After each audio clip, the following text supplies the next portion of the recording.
High school football Thursday night, Glenwood City at Osseo Fairchild. High school football on Friday night, Arcadia at Whitehall.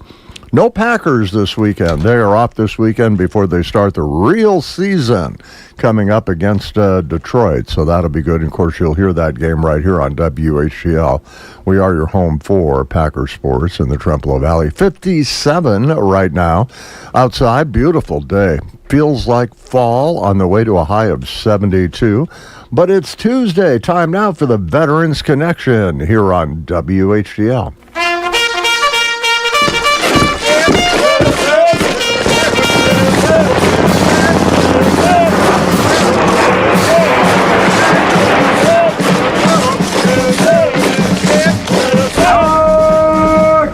Listen up, you filthy maggots! It's time for the Veterans Connection on WHTL. Sir, yes, sir. I can't hear you. Sir, yes, sir. Attention!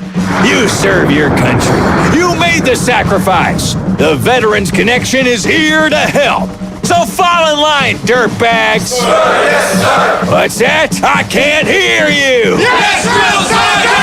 Now pay attention. The Veterans Connection is brought to you by the Trempealeau County Council of the American Legion, International Ingredients, Reedy Concrete and Construction, Fireworks over Blair, Mondovi Insurance Agency. Now listen up.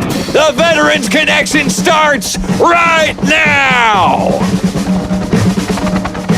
Well, it does, and I get to welcome Hunter Rudnick into the studio. Always great to see Hunter. How are you this morning? I'm doing well. I got up this morning and went outside, and it got me even more excited for deer season around the corner. So that's coming up really fast, you know. We were driving home last night, my wife and I, here on the highway, and a few cars up in front of us slowed down, and I was like, oh, I know what's going on here. Two deer, two doe ran right across the road. They're out. There's a lot of them out right now. Yeah, it was a good winter for him, I think, so I'm excited. Yeah, well, you know, you're going to be out there hunting before you know it. Yeah, about 3 weeks now. The 13th, I think it opens. So stocking up your freezer, are you? Trying to get it empty so I can fill it back up. That's a problem too, you know. That's how it works. It's just hard to believe it's the end of August. Yeah, I don't know where the year has gone at this point. It's pretty crazy. I know, and it just goes faster and faster and faster. If you're not familiar, Hunter is the Veteran Service Officer for Jackson County.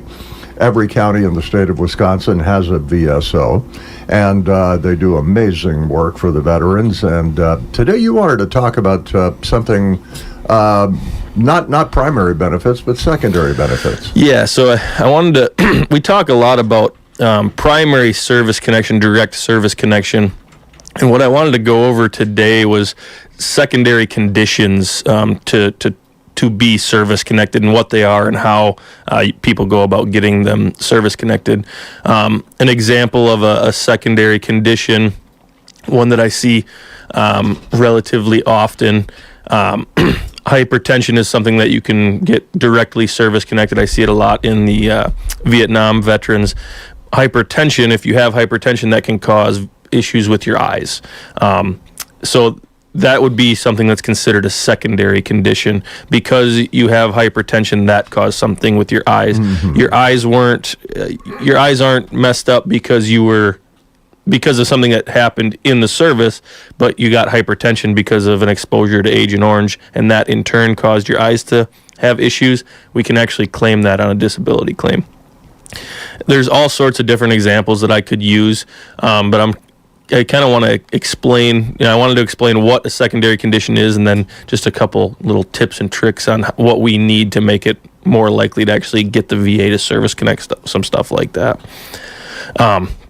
The biggest thing that we can get to help a claim for a secondary condition, and I think we've talked about them in here before, but nexus letters, right? Letters from the doctors. Those are big ones because I use the hypertension and issues with your eyes. Another thing hypertension causes is issues with kidneys. That's another one I see pretty often.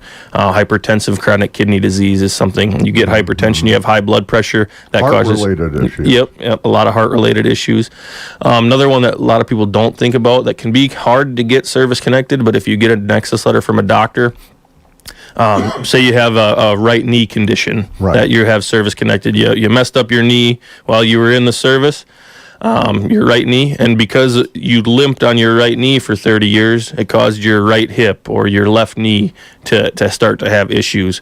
If we can get a nexus letter for those things, if you go see your doctor and, hey, my right knee, I messed up in the service, that caused me to limp for 30 years, and now my left knee and my left hip and my right hip are all messed up, and they write you that letter, we can actually claim all sorts of different things.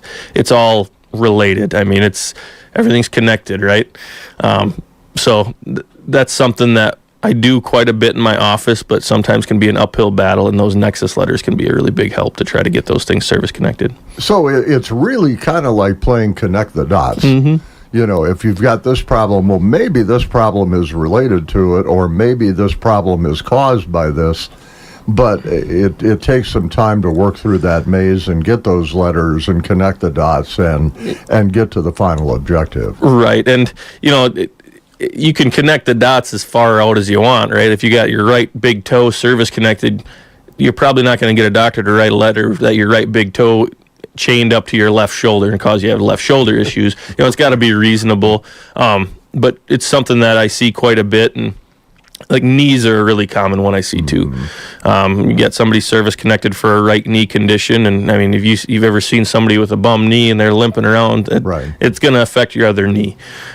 Shoulders, I mean, if you got a bum right shoulder and you have surgery on that shoulder and you're in a cast or in a sling for 2 months and you're overusing your left shoulder, that can cause issues with your left shoulder. So there's things that you can get those things service connected, especially I harp on the nexus letter. The nexus letter, we call it the golden ticket. I mean, the nexus letter can be a really, really important and powerful piece of evidence trying to get stuff like that service connected. So really, from a doctor, that's basically an if but for letter. If but for this, you wouldn't have this trouble. Right, exactly. Yep.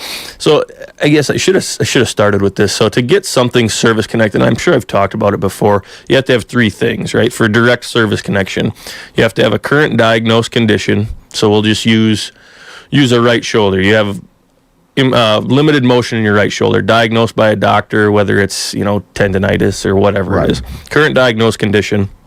There has to be an event or an exposure that happened in service. So that event could be you fell off a truck and landed on your shoulder. That could be the event. Exposure, we talk about the toxic exposure stuff all the time in here. That could be whether it's burn pits or Agent Orange. So an event or an exposure, and then there has to be a link or a nexus between the two of those things. Because I fell off a truck and landed on my shoulder, my right shoulder is injured. I have my rotator cuff is torn, whatever it may be. Right. And that's for direct service connection, sorry. And for secondary conditions, you don't need all that necessarily. Just because I have this, that caused this is kind of how I normally explain it to people.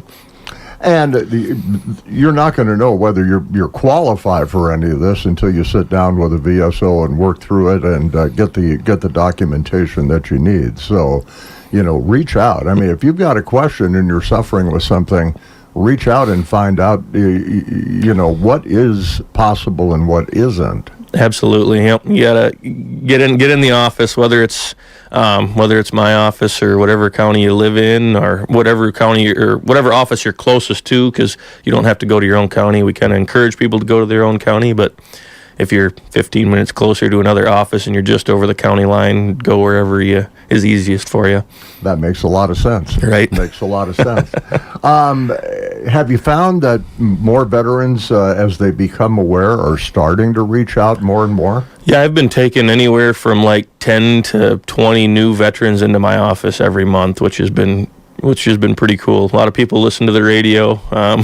We put out articles in the newspaper pretty often, and the most powerful thing as far as advertising and outreach goes is word of mouth. Mm-hmm. I have a lot of people in the office every month. Oh, my buddy told me that you helped him out, so I'm here, and a lot more people are starting, which is good. I like hearing that, and like we've said many times, whether you're a veteran or you're the spouse of a veteran or the parent of a veteran, sibling, significant other, wife, it doesn't matter. if they're reluctant to do it, reach out. And find out, maybe you can help them. And, that's the important thing right there, is trying to get the help for the veteran. Yeah, I always love hearing it in my office. Oh, my wife pestered me enough for the last 6 months. I finally called you. Or my dad was on my case for 6 months. That makes my heart warm, knowing that people are trying to help out the veterans and get them into our office so they can try to see what they can get for benefits. So don't ever argue with your wife. Yeah, no, that's a losing battle every time. No, they're right. Don't ever argue. Right. That's what I've learned over the years. They're always right. You're right. It's just how it works. So I'm sure you can relate. Oh yeah, for sure. Oh yeah. Well, Hunter, that's interesting information. I'm glad. It's always a pleasure to talk to you. Now, if people want to contact you, what's the best way to do that? And of course, if you're busy, I know Brenda Schultz would be more than happy to help too. Yeah. So my office number, 715-284-0225. That'll ring right to my benefits specialist, Brenda Schultz's desk. She'll get you on the schedule. And I kind of been plugging this more and more. If we don't answer the phone, leave a voicemail. Because if I don't have a voicemail, I don't just go back calling back random numbers that I miss. So leave a voice message. We'll get you on the schedule. We've been kind of harping on that too a little bit more lately. We've been pretty busy, so we try to get everybody to make an appointment. We do as many walk-ins as we can, but if you make an appointment, then I can ensure that I have an hour carved out for whoever's coming into the office. So good advice. I've always thought, if you're going to, my thing is, if you're going to take the time to make the phone call, leave a message. Yeah, right. Why are you making the phone call if you're not going to leave a message? Yep, I've heard it a couple times, like, I called you 4 times and I never heard back. It's like, did you leave a voicemail? Well, no. It's like, I don't know who I'm calling back then, Exactly. I got to know who I'm calling back and what I'm looking at. So not clairvoyant. Right. All right. Hunter Rudnick, Veterans Connection here on WHTL, Veteran Service Officer for Jackson County. Hope you have a great weekend coming up, and you'll probably have gone hunting by the next time I talk with you. Yeah, hopefully next time I'm in here, I can show you pictures of big buck that I get down. You better, and tell me the story. Right on. All right, Hunter Rudnick, Veteran Service Officer, Jackson County. Veterans Connection here on WHTL, brought to you, of course, every Tuesday by Mondovi Insurance Agency, International Ingredient Corporation, Reedy Concrete Construction, Fireworks over Blair, and the Trempealeau County Council of the American. We are the American Legion family. This includes the American Legion Auxiliary, the Sons of the American Legion, and the Legion Riders. If you are a veteran, a spouse of a veteran, a child of a veteran, or your grandparents have served, you may be eligible to join our family. This is Brian Liga, Commander of the Trempealeau County Council of the American Legion, and if you are eligible,